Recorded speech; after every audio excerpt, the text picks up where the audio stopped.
provided some fiber to UDOT for the use for their cameras, and we have kind of a mutual agreement with them that we can use some of their conduit, et cetera. Also, with this future growth and building the network, additional locations can be provisioned or connected. Future unknown opportunities.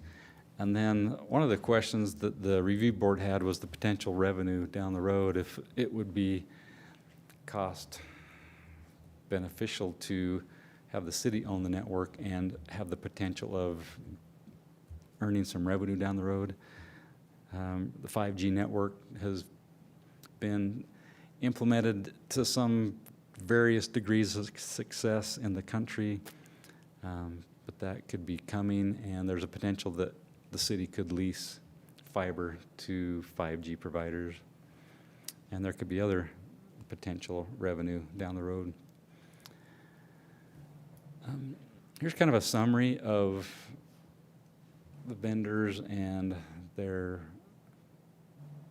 proposal. Again, Google did not provide an estimated project cost. Utopia 35.5, Strata 37.2, Entry Point, and that's that wide range that we'd need to nail down based on take rate. The funding, Google would pay for everything. Utopia would bankroll that with a city-backed guarantee, and then Strata entry point would be city bonding. The projected start, Google would be 1.5 years before they start, Utopia 2 months, Strata 3 months. Entry Point didn't provide that information.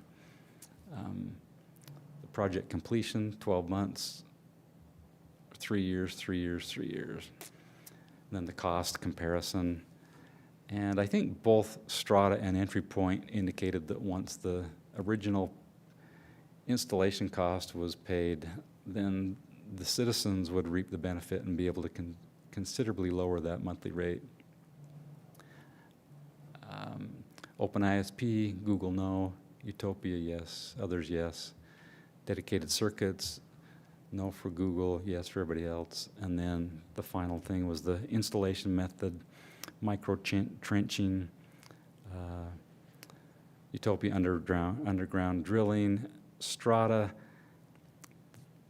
The asterisk is there because their 37.2 million again was installing it with micro-trenching, and not sure what the total amount would be on Entry Point underground. Some of the concerns as we have evaluated all these proposals is the Bountiful Fiber project is potentially the single most expensive proposition for the city in the past several years. As we were talking about some of the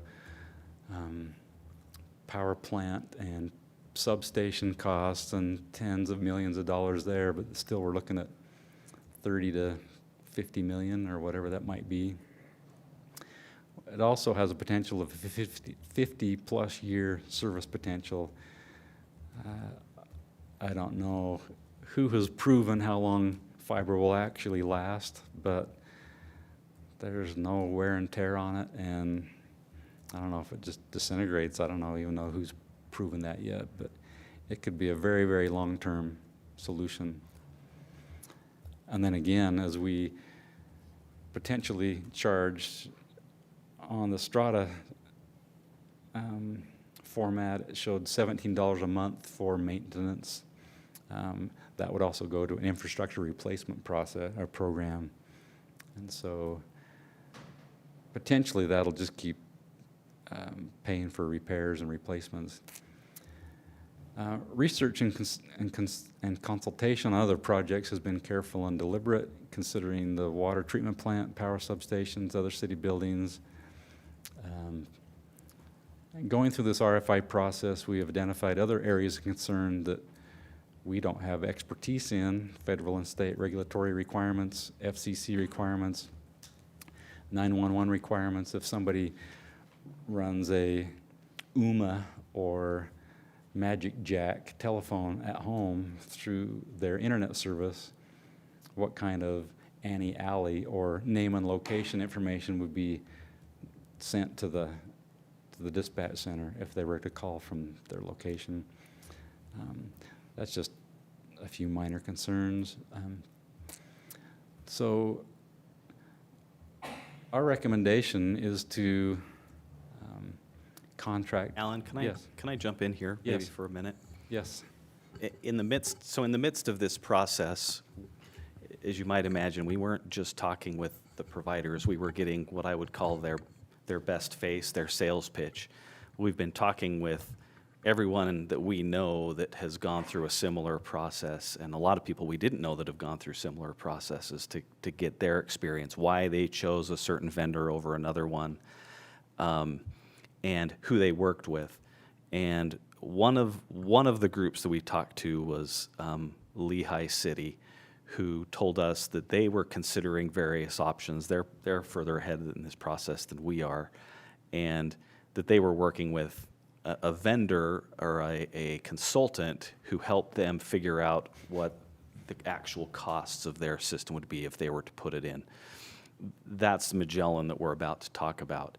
The other thing that we discovered as we went through this process, and if it's okay with Alan, and I'll only take a minute, maybe I'll defer to Richard or anybody else, is the more we learn, the more we realize how much there is to learn in this process, and that either we needed more independent information or we just simply had to trust the salespeople of the different providers. And getting to the recommendation that we're at, I think you're going to see that our recommendation is that we would be well served to take the time to get some independent advice on whether or not there's a better way to do this than simply turning it over to a turnkey operation. At the end of the day, it may be, but because this is sort of a once-in-a-generation project that exceeds the cost of any other major project, I mean, if you want to talk about a controversial, and shouldn't have been, but a controversial project that we studied for a long time, we talked about building a new city hall for 12 years before anything actually happened. You know, it was multiple years on the substation. I think some of our concern is that in people's haste to get something now, that we may make an error in judgment if we rush a decision. And so we feel like it's our obligation to get additional information or recommend that we get additional information. Alan, maybe you can go to that next slide if that's okay. Before Alan makes that recommendation about what Magellan does, and then we open up to questions. Richard, is there anything that you would add at this point from what we've talked about? Yeah, a couple of things if I could. First of all, the thing that's been weighing heaviest on my mind is that this isn't something that we want to rush to get it done as quickly as possible, although I'm really anxious for us to get this underway. But we want to take the amount of time that's necessary to get it right. Additionally, I've seen comments online about how the city thinks that they can run a fiber network because we have a power department. And I can assure you that I didn't get the feeling from anyone in our meetings that anyone there had any confidence that the city could, on its own, design a network, build a network, and operate a network without training wheels from somebody for a fairly long period of time. So we're operating under no illusion that because we have a power department, we can run a fiber optic network. We need to learn what we don't know yet. And I think that everybody's just interested in getting the best information possible from as independent a source as we can, and then taking the time that's necessary to make sure that we get the decision right. Because this is probably, in my mind, probably the most important decision that this council will make. So just that. One last comment, and then back to Alan for what Magellan can provide for us, we hope, is there's a reason that people like Google and Utopia are reaching out to us, independent of our solicitation, and it's because there's money to be had. There's money to be made here. This is a profitable business venture. What we have not seen, other than the benefit of a city-owned, potential benefit if it works out of a city-owned network, is that we could pass those savings back to our customers. We believe it is worth studying that possibility, that if we can be patient and explore it, if there's a way to make the cost lower, like we've seen in other communities like Ammon, Idaho, for the end consumer, and that we're not sending our revenue to the corporate headquarters of Google or to other cities, but that benefit stays in Bountiful City, then that's worth exploring. At the end of the day, that may not be the case, but we believe, based on the interest to provide services here, that there's a lot of revenue out there that could stay in Bountiful. So a lot of the questions we had, we feel like Magellan can help us with. Alan, sorry, back to you, and then. No, thank you. Appreciate that input. I just wanted to add one more thing that we talked about a lot during our meetings.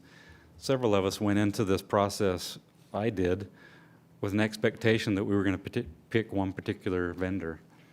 And it was almost like, why do we go through this process? Let's just do it. And I think there are a lot of people that have had a preconceived notion, and for whatever reason, whether it's for the sake of speed or maybe a known quantity.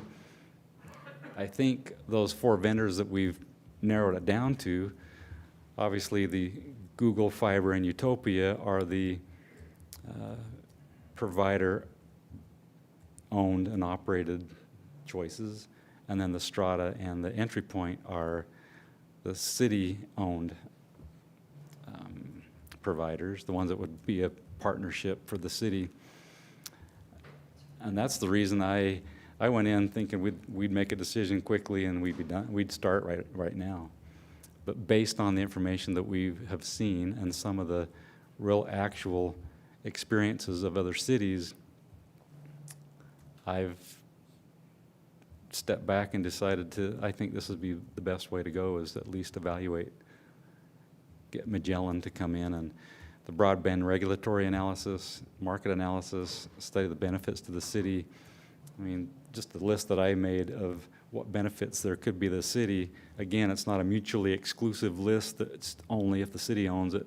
We can reap some of those benefits even if Utopia or Google installs it, but just more of an in-depth study, operations requirements, financial analysis, and then the final feasibility study of, is it worth going down one way or another? I have a question about that. So I've heard that Magellan is a potential provider, and there could be a conflict of interest. And so, did we consider other people to contract with, or?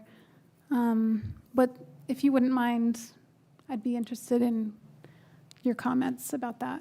We have not put out a RFI for consultants to go any further. Gary, do you want to address that? Yeah, Magellan's not a provider. They might be a consultant in an implementation phase, but the scope of this would simply be the feasibility stage. So this is very different than, say, a Google or a Utopia coming in and doing an analysis for us, because Magellan's not a provider.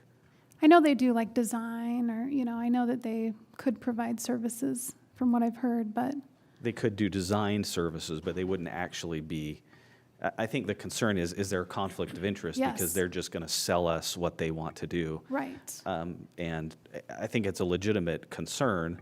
There are ways to avoid doing that. For one thing, they would not be the owner-operator ever of the service, unlike some of the other proposals. So there's that conflict doesn't exist. They could design and engineer it for us and provide, but we could choose not to do that as well. We can limit the scope of the contract however we want to what services we want them to provide.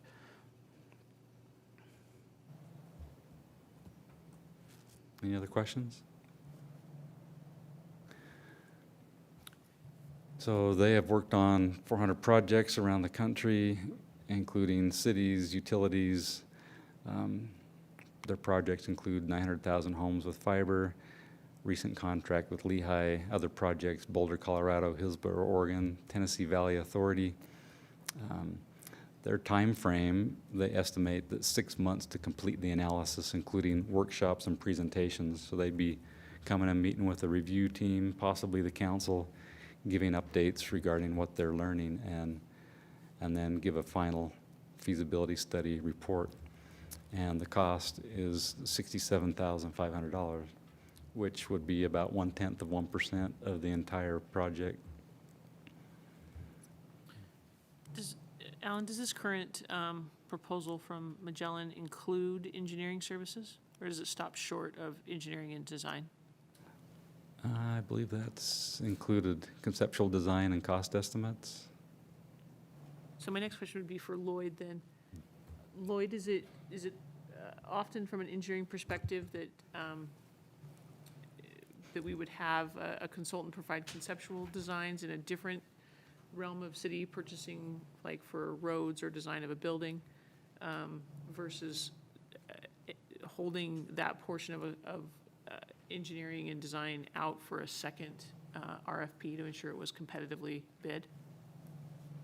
I think there's a variety of ways that you can structure the analysis and the design. I think that'd be totally up to us. In order to give a conceptual analysis, though, you have to have some basic premise of design. Now, you may change that as you dive into it further. You may see that there are things that you need to alter as you refine the design. But certainly there is a level of design that has to occur to provide a preliminary estimate. That's pretty common in architectural projects. You know, you come up with a program and you start to put the pieces together and it becomes a refining process.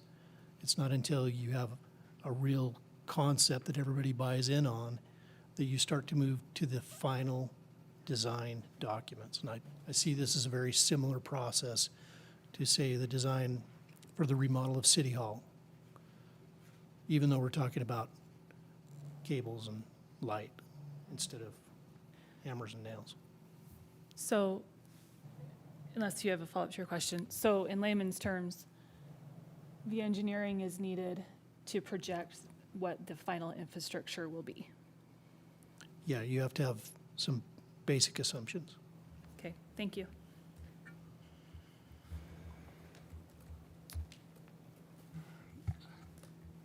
Also a concern to me is the potential that Magellan comes in and tells us what they think we want to hear in hopes of continuing to get contracted work with the city. I don't know if there's a way to protect the process from that potential, or if there's enough of a concern among the council and staff that that could be a problem. But it's an uneasiness with me as well. I Go would think that it would be, I think it would be nice if we had the committee that we have in place, and in addition to that, add a few community members, and look at possible advisors, look at possible, do an RFP for helping us, advise us, so that we have a process going forward, continuing from the committee that you've had, where we're looking at potential advisors. That same conflict would exist no matter which advisor we picked. That potential of giving us what we want to hear. So the method of selecting an advisor wouldn't solve that problem all by itself. And we could certainly involve, the public or a steering committee or a communication committee or something, regardless of who the advisor is. The reason we were attracted to Magellan is because they were recommended to us by others who've been through this process.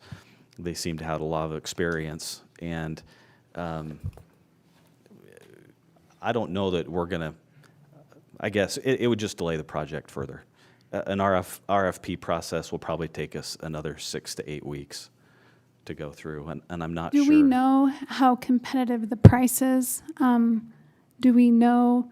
That's another concern, is just, I think that it's good to know, to have confidence that they can do a good job at advising us what we should do, but do we know, without getting bids from others, if it's competitive, the price?